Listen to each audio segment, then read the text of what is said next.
आखिर क्या कारण था बिना लाइसेंस के इस मशीन को आपने अस्पतालों में लगने दिया, और उसके बाद बाकी राज्य सरकारें उसको खरीद रही हैं, आपने उनको भी नहीं बताना उचित समझा कि यह एम्बू बैग है, it is not a ventilator.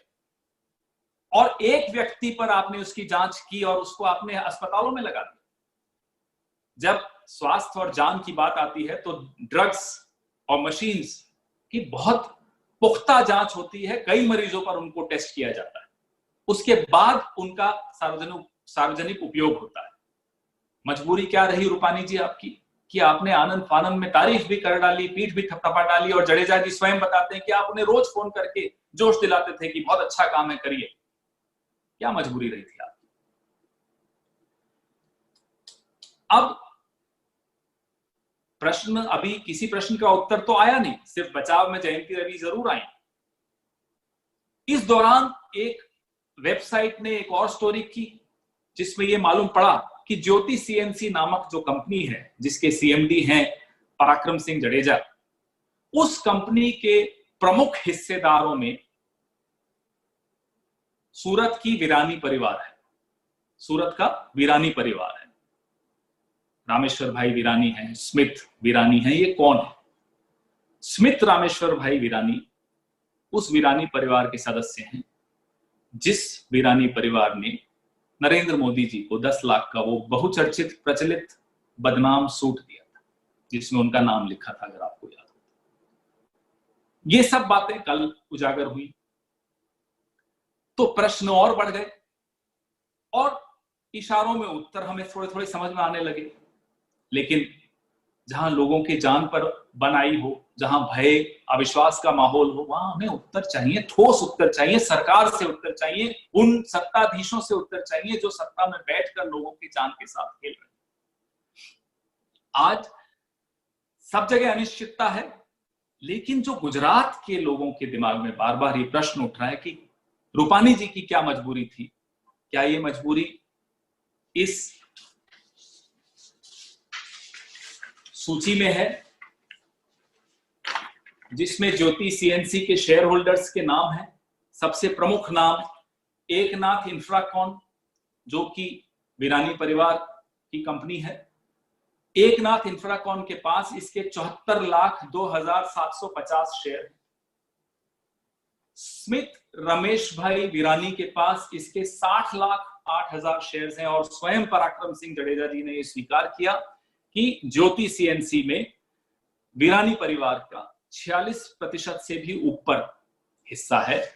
ये फाइलिंग्स हैं जो 2019 मार्च 2019 की ये फाइलिंग्स हैं, 31 मार्च 2019 की, जिसमें स्पष्ट तौर पर दिखाई दे रहा है वीरानी परिवार का ज्योति सीएनसी में क्या हिस्सा है। ये वही वीरानी परिवार है जब ये सूट बूट की बात हुई थी, जब नरेंद्र मोदी जी ने ओबामा साहब के समक्ष अपना वो सूट पहना जो 10 लाख का था, जिसपे उनका नाम लिखा हुआ था, तब वीरानी साहब ने कहा था वो तो मेरे बड़े भाई के समान हैं नरेंद्र मोदी जी, मैंने उनको प्रेमवश ये सूट तोहफे में दिया था।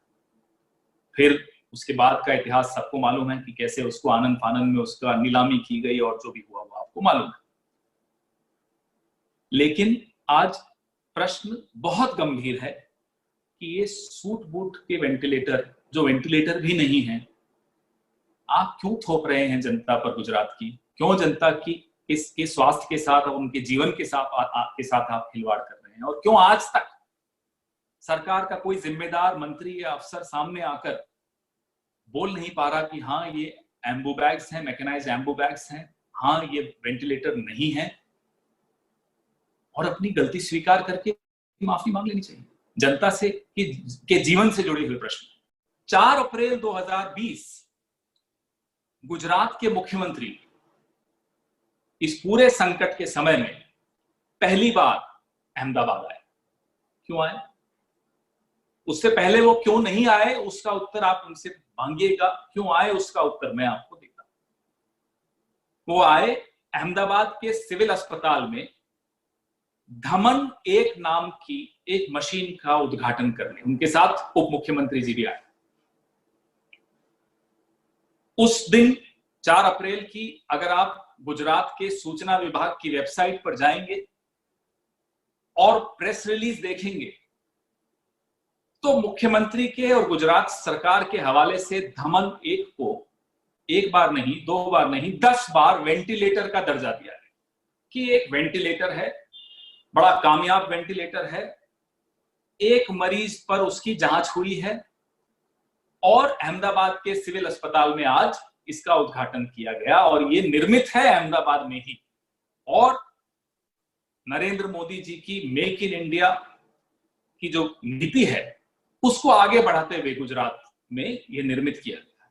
सस्ता है, कामयाब है, तमाम तारीफें उसकी, तमाम प्रशंसा उसकी की गई, मुख्यमंत्री द्वारा की गई, गुजरात शासन द्वारा की गई। अहमदाबाद के सिविल अस्पताल में CSR के तहत धमन 1 लगाया गया। सबसे ज्यादा मशीनें इसी अस्पताल में लगाई गई। ये महत्वपूर्ण आंकड़ा है क्योंकि आगे यही आंकड़ा मैं आपको किसी और चीज से जोड़ूंगा। ये 4 अप्रैल की बात है।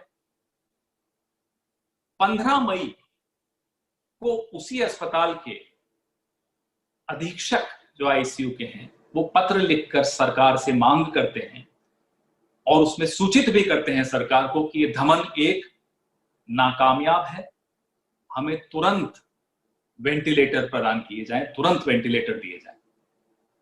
संख्या भी लिखते हैं कि 50 वेंटिलेटर किडनी विभाग में चाहिए, 50 किसी और विभाग में चाहिए। ऐसे करके वो अपनी सूचना भी बताते हैं कि ये एक फ्लॉप, एक नाकामयाब वेंटिलेटर है।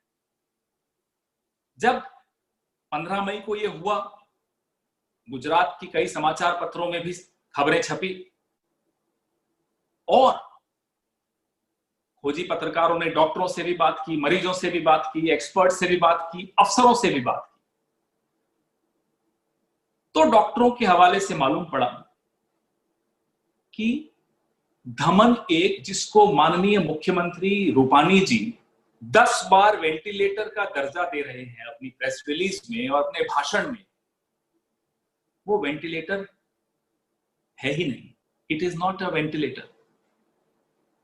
बड़ी हैरान करने वाली बात है, जिसको सरकार वेंटिलेटर बोल रही है, जो कंपनी अपनी वेबसाइट पर उसको वेंटिलेटर करके दिखा रही हो कि धमन 1 एक वेंटिलेटर है, डॉक्टर बोलते हैं वो वेंटिलेटर ही नहीं है, वो एक मैकेनाइज्ड एम्बू बैग है, आर्टिफिशियल मैनुअल ब्रीदिंग यूनिट। जहां लोगों से जान से जुड़ी हुई बात आए, वहां जिस कंपनी ने उसको अपनी वेबसाइट पे वेंटिलेटर बताया उसके खिलाफ कार्रवाई तो बहुत दूर की बात है, उसकी पीठ थपथपाई जा रही है। मुख्यमंत्री बार बार उसकी तारीफ कर रहे हैं कि देखिए उन्होंने एक वेंटिलेटर 10 दिन में बना डाला, पूरे विश्व में हम अब इसको सप्लाई करने को तैयार हो जाएंगे। लोगों की जान से जुड़ी हुई बात है, पीठ कभी और थपथपा दीजिएगा। अभी तो उसके खिलाफ आपको एक्शन लेना चाहिए था कि आपको वेंटिलेटर क्यों बताया गया, क्यों वेबसाइट पे वेंटिलेटर है, आप क्यों उसको वेंटिलेटर बता रहे हैं। राज्य सरकार की प्रेस रिलीज में बार बार, यही नहीं, जो HLL लाइफ केयर है, भारत सरकार का सार्वजनिक उपक्रम है, वह भी इस मशीन की 5000 नग जो है ऑर्डर कर रहा है। सरकारें, क्योंकि गुजरात के मुख्यमंत्री अपनी प्रेस रिलीज में इतनी तारीफ कर रहे हैं, गुजरात सरकार उसका उपयोग कर रही है, अन्य राज्य सरकारों ने भी ऑर्डर प्लेस किया, उनकी सबको चिंता थी कि कहीं वेंटिलेटर कम ना पड़ जाए। सबको आपने झूठ बोला, सबको आपने दिग्भ्रमित किया। अब जब तथ्य सामने आने लगे तो हमारे पुडुचेरी के मुख्यमंत्री जी ने भी कल ट्वीट करके बताया कि वो ऑर्डर कैंसिल कर रहे हैं, और जो एक राज्य है जिसने लिया वह भी सुना है ऑर्डर कैंसिल कर रहे हैं। महाराष्ट्र में वो सरकार को नहीं लेकिन एक ऐसे व्यक्ति को दे रहे थे, कंपनी को दे रहे थे जो सरकार को डोनेट कर रही थी, उस कंपनी को ये बेच रहे थे, ज्योति CNC नाम की इस कंपनी। धमन 1 की जो निर्माता कंपनी है उसका नाम है ज्योति CNC, जिसके CMD का नाम है पराक्रम सिंह जडेजा, जिसकी बार बार तारीफ मुख्यमंत्री के मुंह से आप 4 अप्रैल की प्रेस रिलीज में सुनेंगे और देखेंगे। अब मैं आपको कुछ आंकड़े बताता हूं। 25 मार्च 2020 से लेकर 18 मई 2020 तक के अगर आप कोविड के आंकड़े गुजरात से देखते हैं तो सिविल अस्पताल अहमदाबाद में जहां 338 मरीज ठीक होकर बाहर चले गए थे अस्पताल से, वहीं 343 की मृत्यु। तो आप देखिए, सबसे ज्यादा मौत सिविल अस्पताल अहमदाबाद में हो रही है। ठीक होने वालों की संख्या कम है, 338 है, मृतकों की संख्या अधिक है, 343 है, 343। अहमदाबाद सबसे अग्रणी रहा गुजरात में मौतों में और कोविड के मरीजों में। अहमदाबाद में सबसे अग्रणी रहा सिविल अस्पताल अहमदाबाद। इस मशीन के उपयोग में सबसे अग्रणी रहा सिविल अस्पताल अहमदाबाद। कांग्रेस ने यह प्रश्न उठाया, पत्रकारों ने यह प्रश्न उठाया कि और मरीजों के रिश्तेदारों ने यह प्रश्न उठाया कि भाई हमें बताया जाए कि क्या हमारे रिश्तेदारों को इस मशीन पर रखा गया था या नहीं। उसमें एक पत्रकार भी हैं जिसके जीजा जी नहीं रहे अब, उन्होंने भी एक प्रश्न पूछा, ट्वीट किया और सुनाया, अब एफआईआर भी कर रहे हैं। एसवीपी अस्पताल में 884 मरीज ठीक हुए, 117 की मौत। अब आप आंकड़े में फर्क देखना शुरू करिए जहां जहां इस मशीन का उपयोग नहीं हो रहा। निजी अस्पतालों में 186 मरीज ठीक हुए गुजरात में और 63 की मौत हुई।